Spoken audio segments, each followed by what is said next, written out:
Welcome to Andy Staples on 3. It is a Dear Andy show, and I am here in Indianapolis getting ready for Big Ten Media Days. We got Ohio State today, Northwestern Illinois, Purdue, Wisconsin visiting Indianapolis today. We are going to talk Big Ten most of the rest of the week. Lots of interesting storylines in the Big Ten. Of course, the Buckeyes coming. They are under the most pressure. We will talk about that in Dear Andy. But there is another conference media days going on. The ACC began on Monday in Charlotte. And Commissioner Jim Phillips showing some fire for the first time, it feels like. He came out smoking, came out swinging. This is one of those things where you've wondered how they're going to handle this situation. And they had their spring meetings in Amelia Island. We asked about all the lawsuits. They said, hey, lawsuits going on. Can't say much, but not particularly forceful. You know, the Florida State people and the Clemson people are basically in the meeting rooms with them. And everything was very cordial. And it just wasn't what you think when you have people who are basically adversaries in an existential fight, which is what this is for the ACC. But Jim Phillips came out at ACC Media Days and basically said, hey, we're going to fight. We're going to fight for this conference, and we are going to try to make sure this conference survives. And in a way that he has not really spoken since he got the job. It's just not something we've seen from him. So here's Jim Phillips laying out the plan. As I turn my attention to the year ahead, I must directly address the ongoing disputes with two of our members about the contracts they each signed twice and whether they will honor those agreements. With multiple ongoing legal cases, there are limits to what I can say, but I can state that we will fight to protect the ACC and our members for as long as it takes. We are confident in this league and that it will remain a premier conference in college athletics for the long-term future. These disputes continue to be extremely damaging, disruptive, and incredibly harmful to the league, as well as overshadowing our student athletes and the incredible successes taking place on the field and within the conference. People feel passionate about athletics, and they feel particularly passionate about college athletics at their respective schools. This passion is what makes college athletics so special. But this passion can also lead to personal attacks. John Swofford is a decent and honorable man and is widely respected in our industry. He led this conference with a steady hand for over 2 decades and did so through consensus and compromise. The fact is that every member of this conference willingly signed the grant of rights and unanimously, and quite frankly, eagerly agreed to our current television contract and the launch of the ACC network. The ACC, our collective membership and conference office, deserves better. The support for our student athletes, coaches, and programs is extraordinary, and that will continue despite these disruptions. We intend to continue to fight every day for the ACC and its members, and to do so in a way that I hope makes our membership proud. Where there are disagreements or disputes, I intend to continue to deal with them in a respectful and honorable fashion. The ACC deserves nothing less. The ACC will remain a healthy and vibrant conference that competes at the highest level. That is Jim Phillips. And where was that energy when Florida State was waiting to find out if it was going to get in the playoff or not? That's and I think that's where some of the Florida State people are confused, because there was none of this when Greg Sankey, the SEC commissioner, was out basically politicking to make sure one of his teams got in the playoff, and they were trying to get a second one. They were trying to get Georgia in there too. You heard nothing from Jim Phillips. Nothing. And probably, this is my guess, he thought Florida State's 13-0. They don't need my help. They're getting in the playoff anyway. But that is the difference. That is the difference. Greg Sankey knew he had to politic, and Jim Phillips didn't know he had to. And that is where you have a disconnect. And I thought Andrew Carter, the excellent writer for the Raleigh News Observer, put it very well. He wrote a column on Monday talking about Jim Phillips and says he's an idealist in a world of opportunists. And now he wasn't using idealist as a compliment, and he wasn't necessarily using opportunist as an insult, though it could be. He's basically saying this is a guy who might not be the same as the other people he's working against. And in this case, right now, he's working against the Big 12. It's not just Florida State and Clemson. Obviously, they're working as Florida State and Clemson. Florida State and Clemson are suing them. But clearly, the Big 12 is out to destabilize the ACC. They would love to have Florida State and Clemson. Now, whether Florida State and Clemson actually want to go to the Big 12 is a completely different story. It was awfully convenient when all those leaks came out during Big 12 media days. Oh, the Big 10 and the SEC don't want Florida State and Clemson. They don't? I've never heard anybody in the SEC or the Big 10 say that out loud. I've heard SEC people behind closed doors say, we'd rather not expand past 16. We already have a team in South Carolina and a team in Florida. We probably don't need to do that. The Big 10 people, they say, well, if Fox were to come up with the money, but we don't know because they're not members of the Association of American Universities. But I also remember the Big 10 people saying, well, we're done. We're not expanding anymore. And then the second Oregon and Washington were available in the discount bin, they snapped them right up. So what's going on now is the Big 12 is doing what it did to the Pac-12, but to the ACC. And it forces Jim Phillips to come out swinging because Brett Yormark, the commissioner of the Big 12, is doing all the things that Jim Phillips should have been doing all along to make sure his conference survives and is robust going forward. Brett Yormark had no choice. He inherited a league that had just lost Texas and Oklahoma, or was about to lose Texas and Oklahoma, and was going to die, was essentially in a kill or be killed situation. It's interesting that Jim Phillips mentioned John Swofford, and John Swofford gets criticized a lot for that contract. But here's the thing. John Swofford realized at the turn of this century that the ACC was in a kill or be killed situation. He killed the Big East. Like, the Big East exists now, but it's a basketball conference. Its teams don't play football. What's left of the Big East is the American. He understood. That's why he took Virginia Tech, Miami, Boston College, Syracuse, Pitt, Louisville. He understood. They had no other choice. Jim Phillips, he didn't come into that with the same mandate.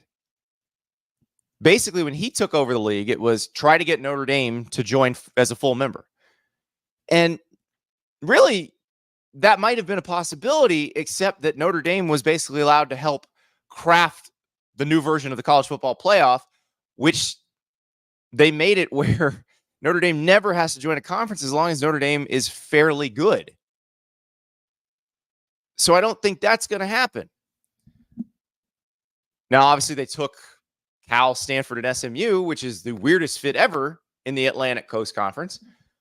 But this has been the problem. Jim Phillips is an idealist. If you hear him talk, it sounds like he wants to go back to 1995.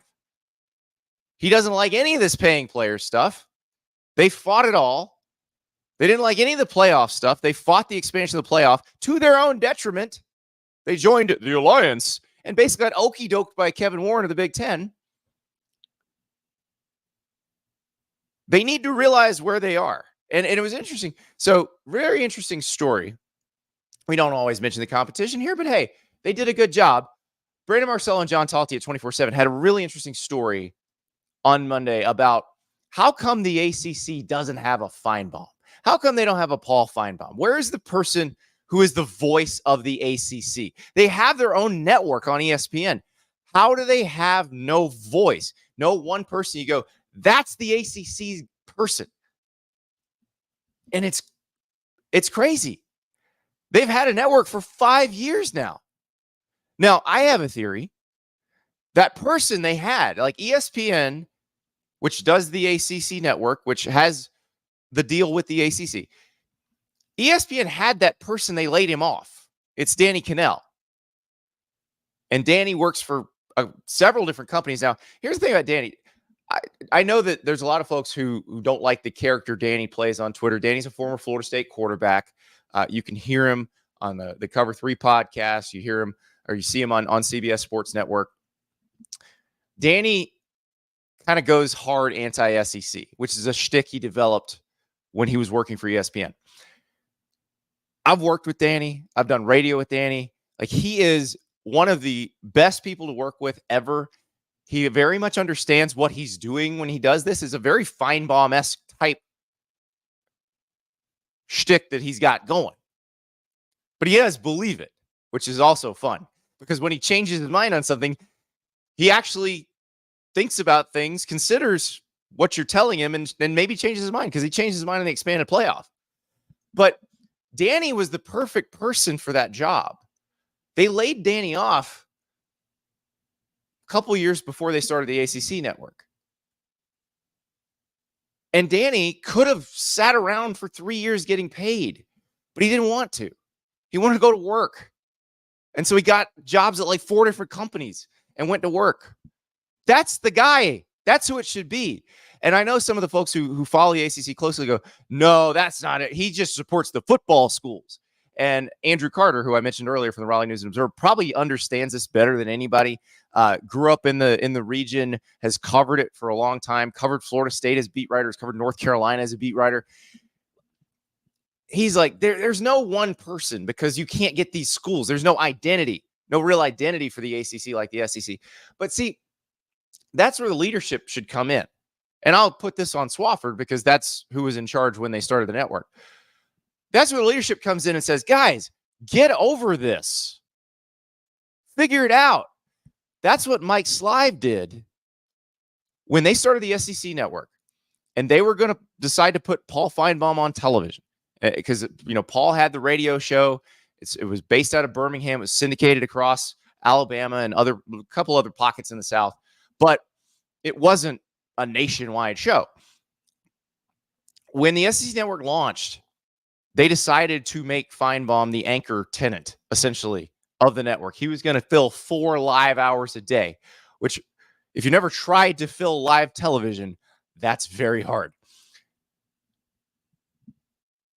And there were presidents in the SEC that said, we don't want this. This guy, this guy who criticizes our coaches, who criticizes our teams, you're going to criticize SEC schools on the air, on the SEC network? You can't do this. And Mike Slive's like, guys, we are in the entertainment business. We are now running a TV channel.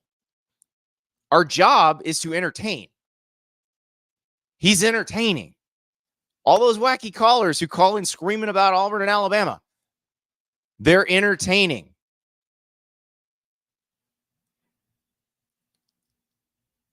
That's the job. And all these other leagues have figured this out. The Big Ten knows it's in the entertainment business. The SEC knows it's in the entertainment business. The Big 12, with the commissioner from the entertainment business, knows it's in the entertainment business. The ACC needs to understand it's in the entertainment business. But it might be too late. Jim Phillips, he did say, I'm going to fight. We're going to fight. We're going to fight as long as it takes. And a lot of people ran with that. They're like, all right, they're going to fight. This could take years. It could take years. The court cases are just beginning. But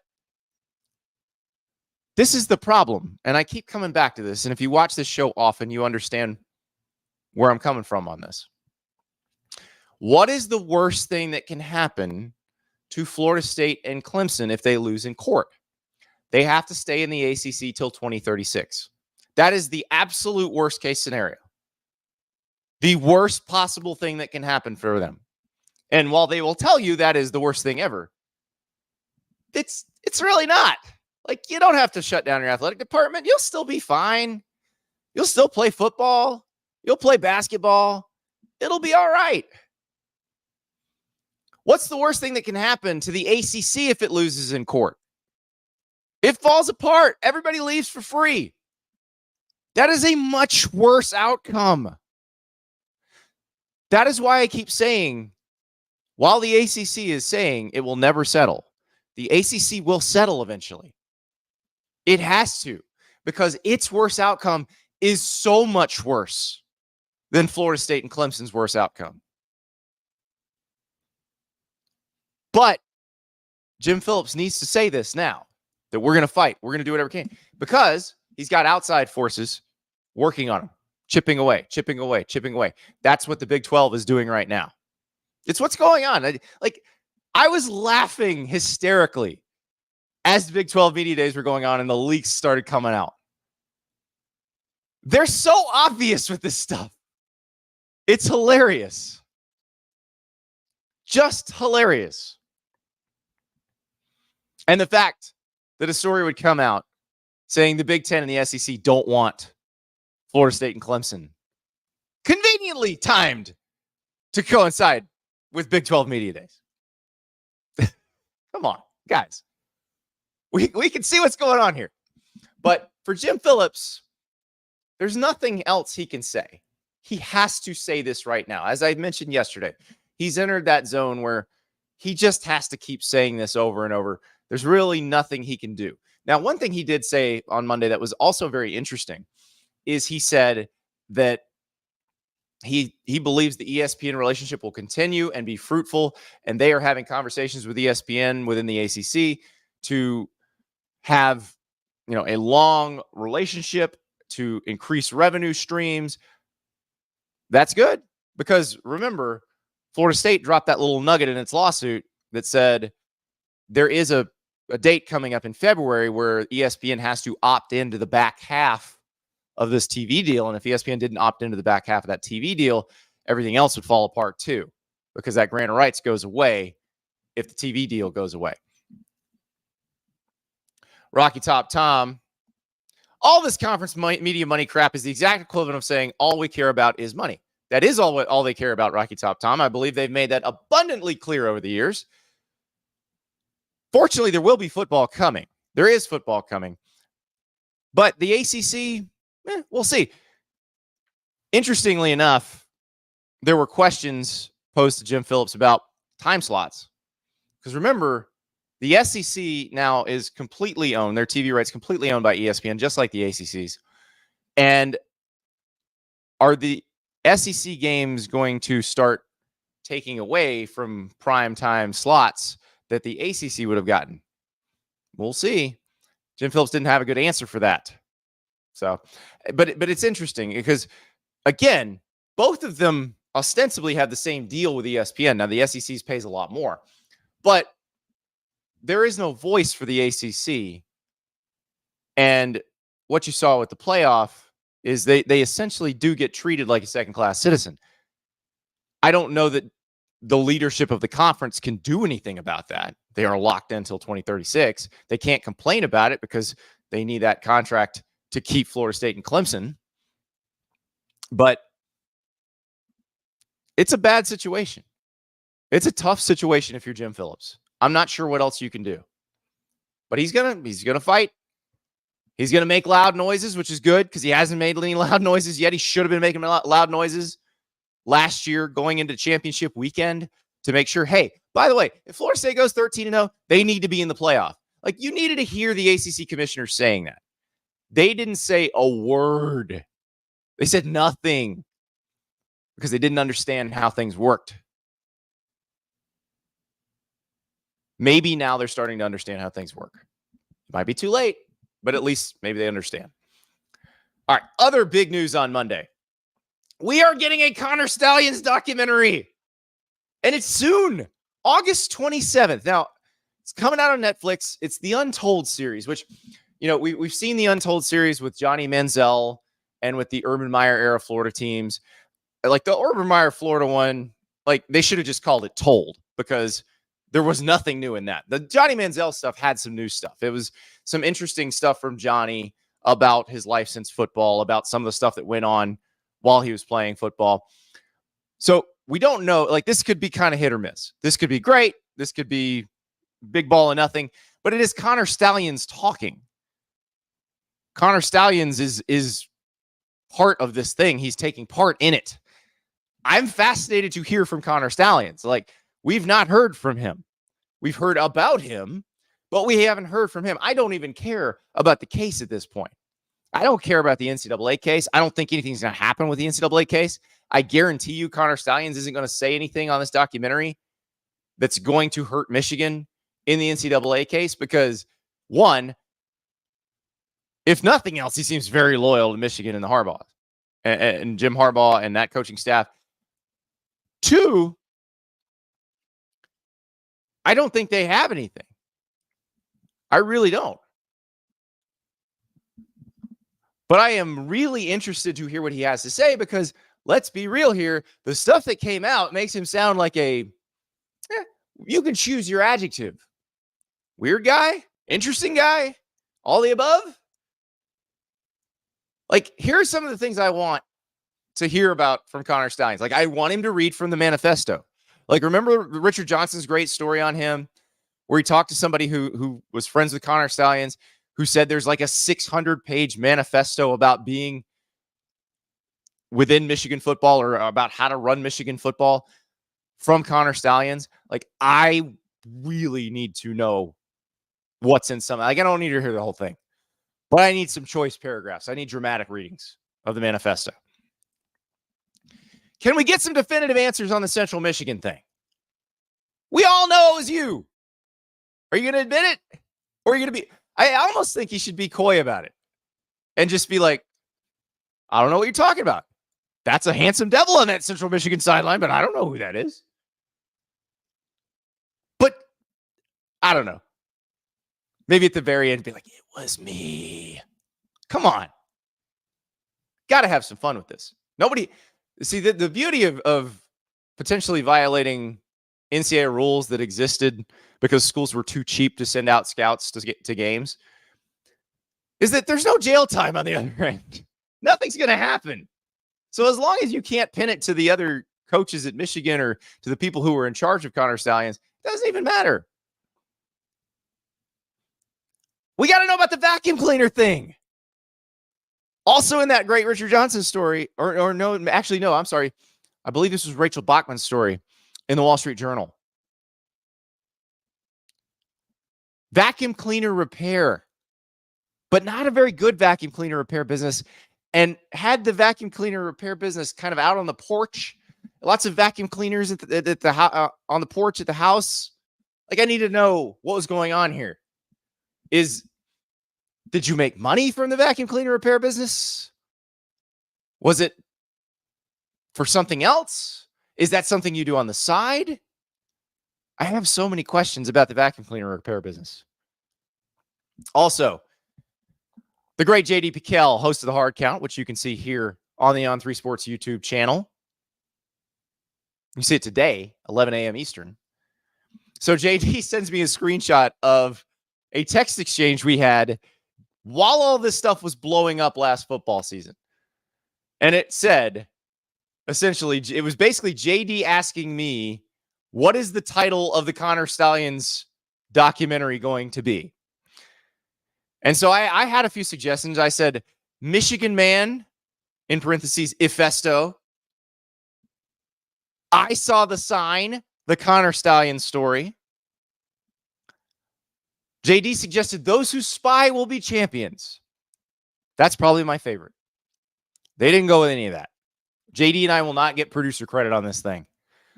It will be Sign Stealer, which feels a little too on the nose. Sign Stealer. But I'm going to watch.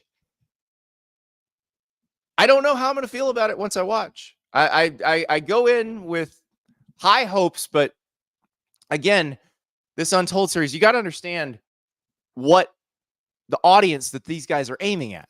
You know, this is a very general audience on Netflix. This is everybody in the world, essentially. And so it's going to be these things tend to run, well, the Johnny Manziel one was like an hour and 12 minutes. I would think we're probably in that zone in terms of timing.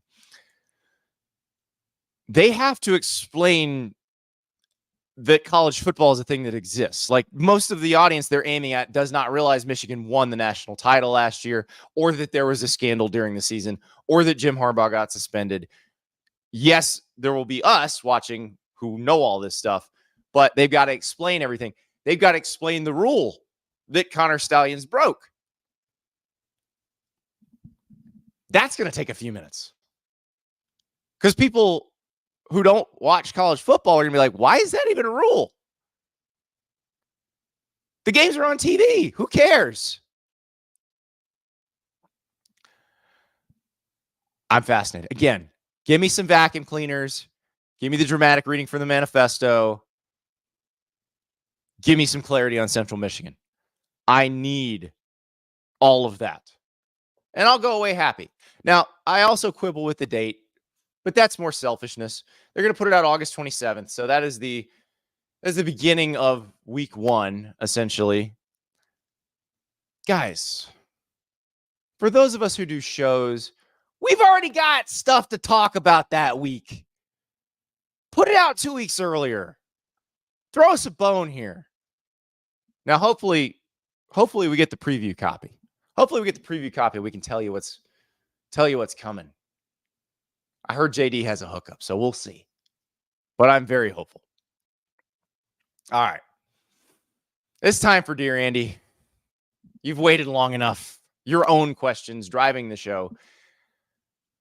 We start with Steve, and this is one that it's going to get asked a ton today at Lucas Oil Stadium. I can see Lucas Oil Stadium out my window. I am going to be there shortly after the show ends, and I can guarantee you the burning question of the day is the one that Steve is asking right now. Dear Andy, just how bad does Ryan Day need to beat Michigan this year and win the Big Ten? Interesting that you phrase it that way, Steve, because I think these are two different questions, and I think they have two different answers. How bad does Ryan Day need to beat Michigan? Very badly. Very badly. That needs to happen. This is similar to Jim Harbaugh showing up to this event in 2021 and saying we are going to beat them or die trying, referring to Ohio State, which they had not beaten under Jim Harbaugh. At that point, Michigan hadn't won in the game since 2011, which was the year that Luke Fickell was the interim coach at Ohio State. And it felt like Michigan would never win again. Now we're in a position where Michigan has won 3 in a row. At least during the fourth quarter of that game last year, once Michigan had put it away, it felt like it was never going to happen, that Ohio State was never going to beat them again. Now, I look at the rosters right now. I look at what Ohio State's done this offseason. I'm like, yeah, I'd probably favor Ohio State in that game right now. But again, I need to see him do it. Because this is a psychologically damaging situation for Ohio State. Like, they cannot seem to get over the hump against Michigan. And it's created this narrative that Ohio State is this soft team and they just get bullied by Michigan. I don't know that that's necessarily the case. I don't think Ohio State is soft by any stretch of the imagination. I do think last year's Michigan team was especially good at punching people in the mouth. Whether this year's Michigan team will be that good, we will find out. We don't know. We know they have some elite defensive players. We know they have a couple elite offensive players. We know they're replacing most of their offensive line. That's a tough thing to do, but you give Sharon Moore the benefit of the doubt since he's been so good at that since he became, Michigan's offensive line coach. Now he's the head coach. But I feel like that's one position where most schools, when they lose that many offensive line starters, you're like, oh, crap. What are you going to do? This is going to be a step back. And maybe Michigan is. But I kind of have faith in them to get that part figured out. That said, Ohio State of 2024 is very reminiscent of Michigan in 2023. Lots of guys who could be in NFL training camps right now who are not, who are playing for their school one more year because they feel like they just left something out there. For the Michigan guys, it was losing to TCU in the playoff, knowing that they could have gotten a crack at Georgia and they could have seen where they stood. But they lost to TCU, and so they wanted to come back and try again. And they tried again, and they won the national title. Ohio State, same thing. They lose to Michigan. And the bowl game, I'm not even worried about. Yes, they did lose the bowl game. But at this point, once they lost to Michigan, their season was effectively over. In fact, Kyle McCord, their starting quarterback, hit the transfer portal right after that. So now they have this incredibly loaded roster, and they have added pieces. They add Quinshon Judkins. They add Caleb Downs. They bring in Will Howard, who we assume will wind up as a starting quarterback. He's from Kansas State. But can Ryan Day overcome Michigan? Now, Jim Harbaugh is gone. But remember, we were just talking about Connor Stalions. Jim Harbaugh wasn't on the sidelines when they played Michigan last year, and he still lost. He's already lost one to Sharon Moore. So this is the big question in the Big Ten and really nationwide. Now, does he have to win the Big Ten? No, he doesn't have to win the Big Ten. He does not have to win the Big Ten. I would argue beating Michigan is more important than winning the Big Ten. You can beat Michigan, and then let's say you play Oregon or Penn State in the Big Ten championship game and you lose. Yeah, your fan base is going to hate that, but you're still going to make the playoff. You'll still beat Michigan, and you'll still have a chance at the national title, which you still might win. So beating Michigan, far more important than winning the Big Ten. Now, here's my question. If you're a Michigan fan, are you okay if they lose to Michigan but then win the national title? Because that almost happened too. That almost happened in 2022. CJ Stroud and company go into the Peach Bowl. Very close to beating Georgia. One more defensive stop, they probably beat Georgia. They would have killed TCU in the national title game. They would have been the national champs. And they would have done it without beating Michigan. Is that enough? Yeah, I think so. I know there's probably some hardcore Ohio State fans that know you got to beat Michigan. True. You do in that moment, but you'll take a national title and you'll be happy with it. And you'll be happy with Ryan Day if he wins you a national title. But he's got to do that first. Or he can just beat Michigan. Just beat Michigan, and a lot of the other noise about Ryan Day just goes away. Next question from Brian. I had not thought about this way, but this is crazy. You ready? Here are 8 SEC teams listed alphabetically. Alabama, Georgia, LSU, Missouri, Oklahoma, Ole Miss, Tennessee, Texas. One or more of these teams, by default, will finish 8th or worse in the conference this year. Which teams do you predict will do that? That is incredible, because that is a list of 8 fan bases that think their team is making the playoff this year. And one of those, at least, is going to have a team that finishes number 8 or worse in the conference. It's just math, as Brian points out. Holy cow. Somebody's going to be mad. Somebody's going to be so mad. So what happens? Who is it? I'm just going based on schedule difficulty, on question marks. Like, I don't have a lot of questions about Alabama. Don't have a lot of questions about Georgia. Have much fewer questions about Ole Miss after talking to people at SEC Media Days. I feel pretty good about them. Don't have a ton of questions about Texas. So that narrows it down to LSU, Missouri, Oklahoma, Tennessee. And all of them could hit a stretch where things don't work out and they wind up not finishing too high. Missouri's interesting because I think Missouri has the best schedule of this bunch. They have the most advantageous schedule. They do play at Alabama. They get Oklahoma. They're at Texas A&M. They got Auburn. So there's a chance this could be Missouri, but Missouri has the best schedule of this group. the easiest, as it were, on paper of this group. Our questions about Missouri are about their defense. We're not worried about their offense. Like, they're going to be okay. They're going to score points. But they lose Blake Baker, the defensive coordinator. He goes to LSU. They lose a ton of NFL talent. Darius Robinson, Chris Abrams-Drain, Ennis Rakestraw, Tyron Hopper. They lose all those guys off the defense. How quickly can they replace that? Because, again, Brady Cook, Luther Burden, we've talked about Marcus Carroll, the Georgia State transfer. They got Noel coming in from Appalachian State. I think their back's going to be fine. Like, they are going to be good on offense. But could it be like an LSU last year situation? We don't know. I don't think it will. I think they're going to be more closer to competent on defense. But the question is, how competent are we talking about?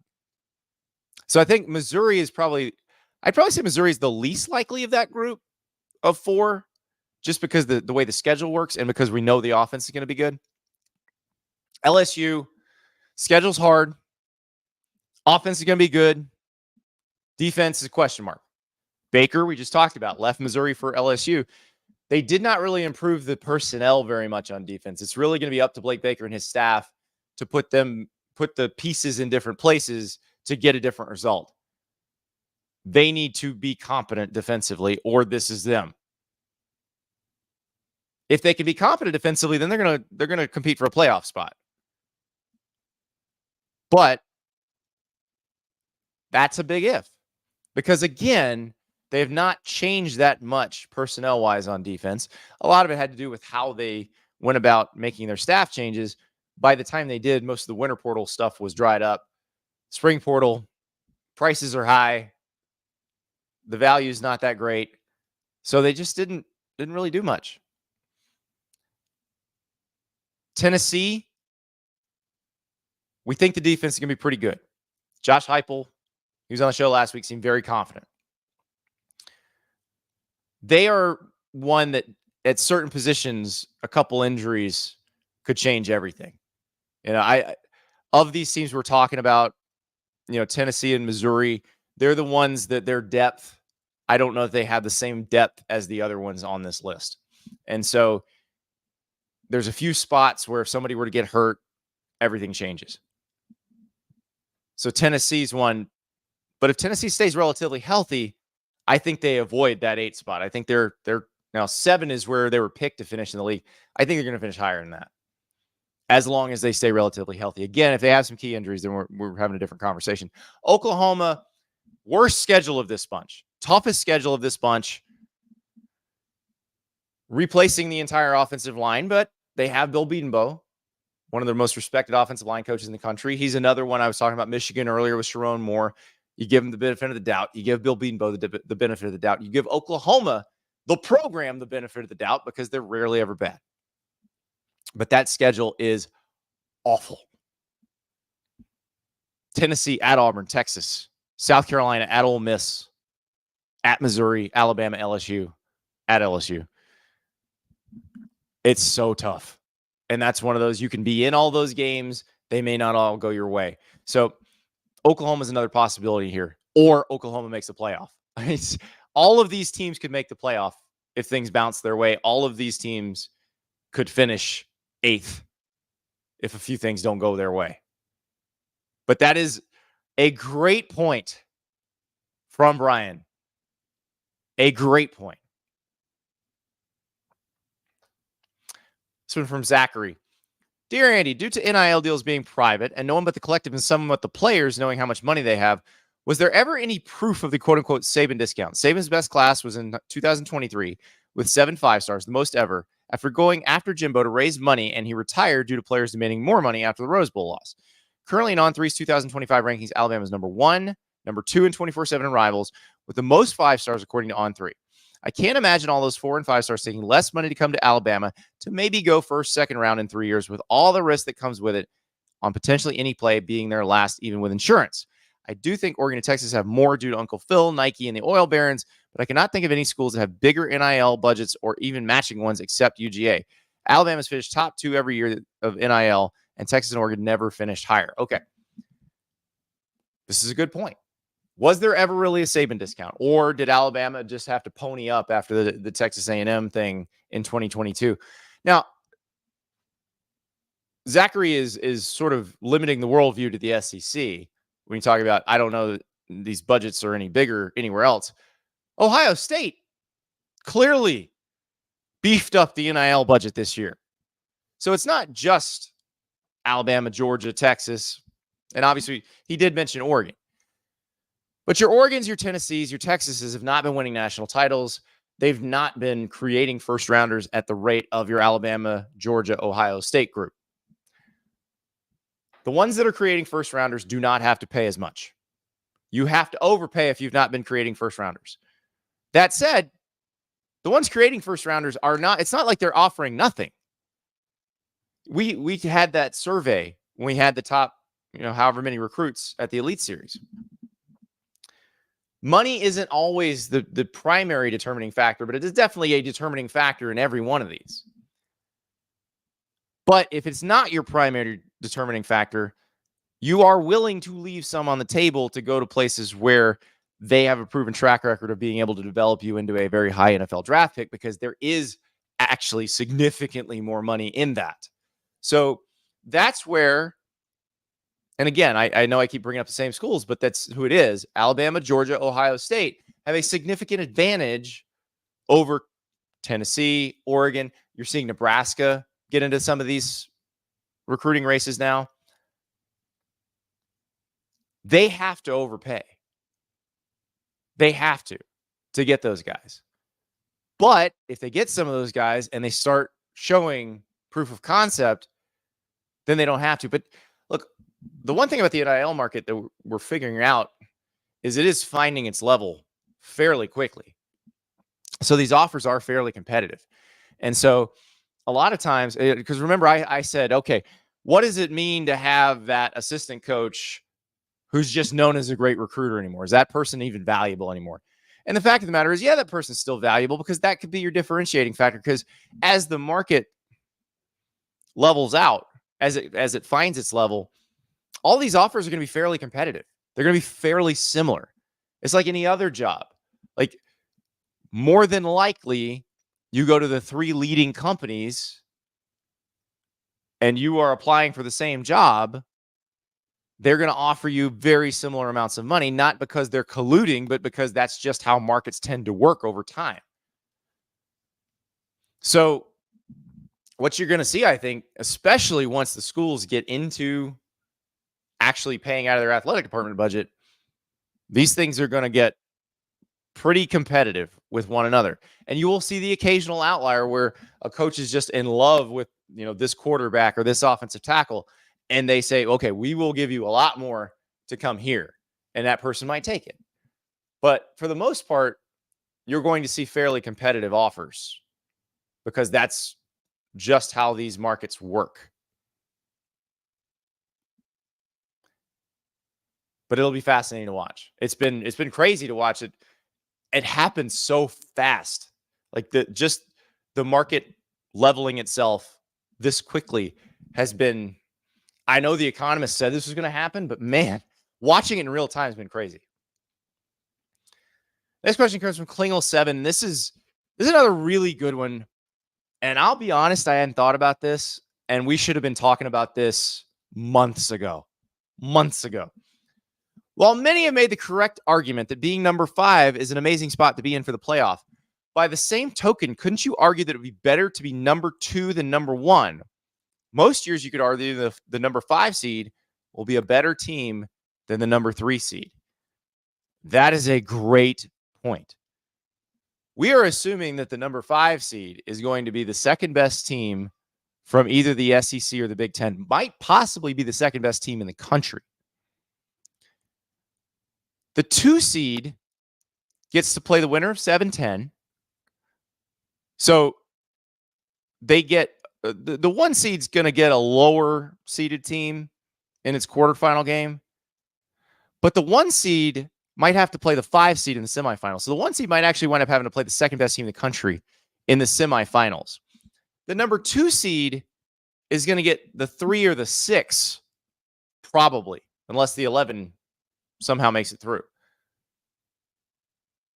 The 2 seed has a better deal because remember, the 3 is going to be a conference champ that might not be the 3rd best, 4th best, 5th best, 6th best team. It might be the 10th best team. Klingle 7 hit the nail on the head here. It is absolutely better to be 2 than 1. And 5, now you got to beat 1 in the semis. But I feel like 5's road might actually be easier because the 4 seed, again, is going to be a conference champion that may not be the 4th best team, may not be the 5th, 6th, 7th best team.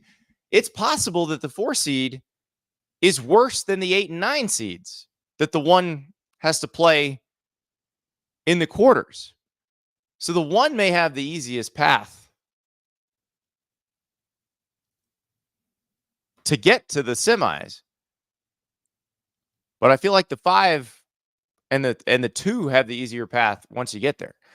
I just it's amazing. This deliberate misseeding is going to be it's going to be a talking point. And you know, you've got the new director of the college football playoff has been going around talking a bunch of shows over the past week, saying everything's on the table. They're going to talk about all this stuff for 2026.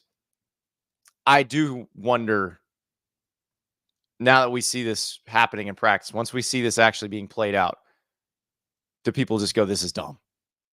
Don't just rank the teams the way they should be ranked. I don't know. We got another question from our guy, Clark Brooks, the SEC stat cat. He had a good question last week about, should Ole Miss throw more on first down? Dear Andy, should LSU's Bayou Bomb Squad explore using more play action? Lots of buzz with the new group, and they'll hunt for splash plays. But even with Jaden Daniels and his rushing ability, the offense philosophy is morphed into being very pass-heavy.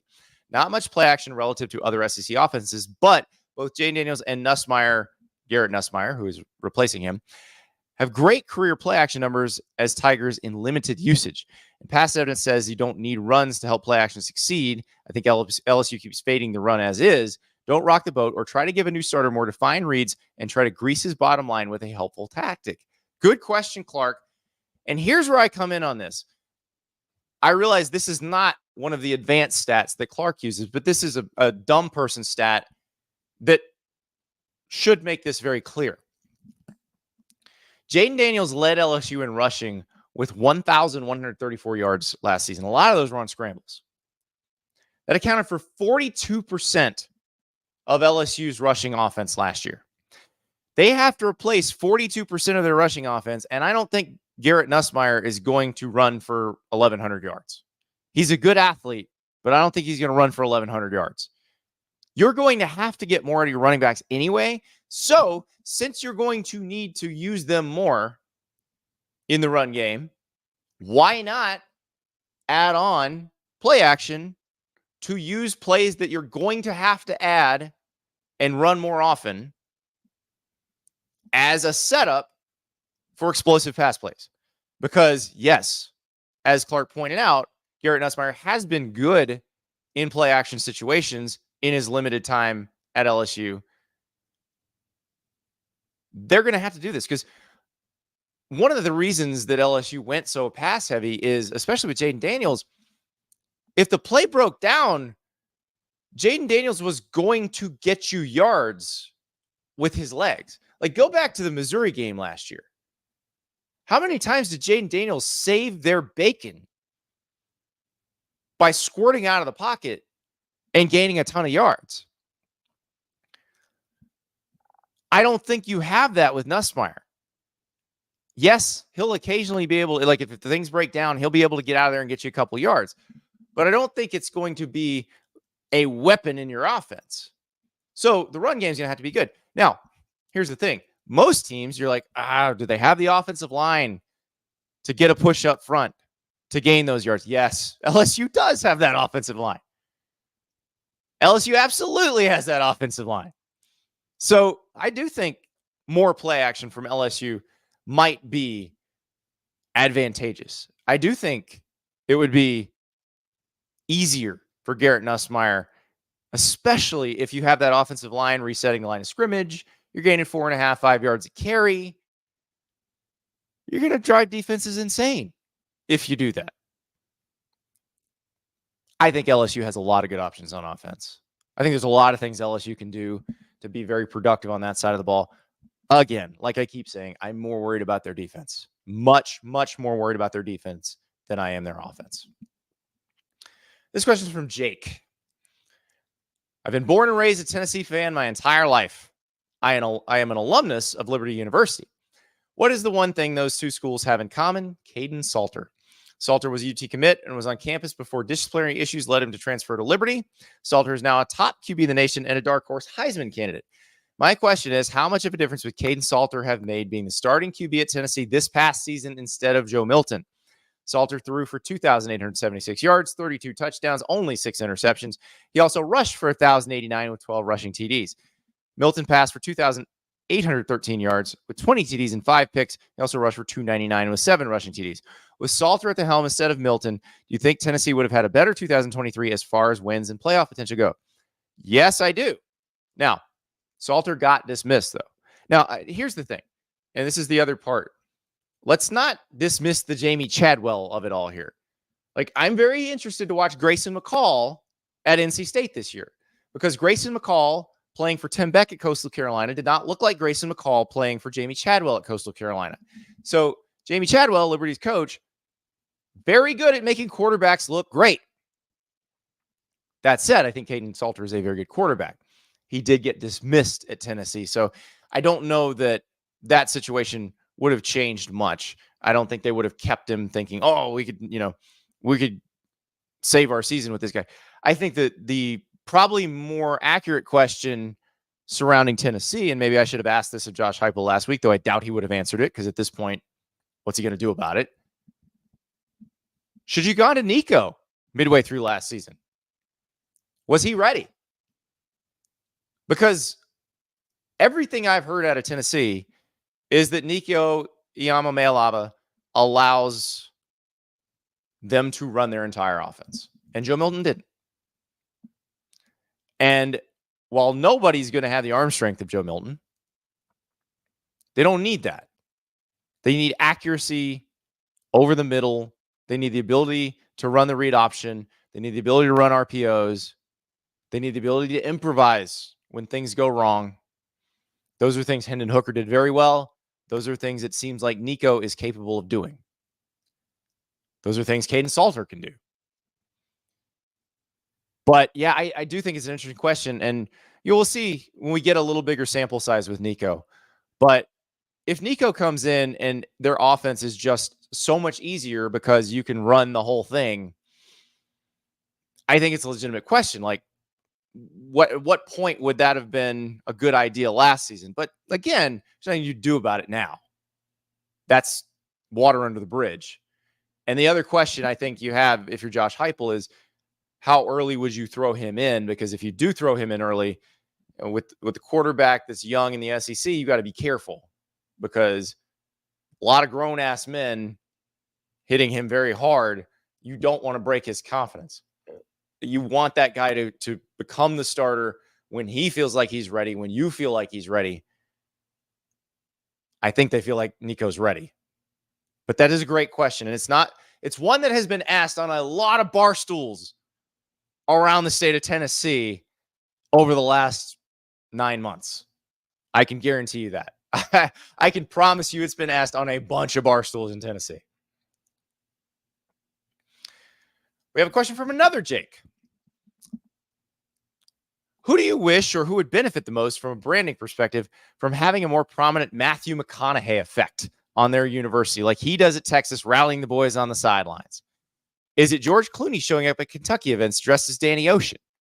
Is it Lil Wayne being a director of morale at the University of Houston? So, Jake, I'm not sure, where is this Lil Wayne Houston thing coming from? Lil Wayne's an LSU fan. Like, if anything, Lil Wayne should be hanging at LSU. I mean, he's done a song with Flo J. Johnson, one of their basketball players, who's also a rapper. He's from New Orleans.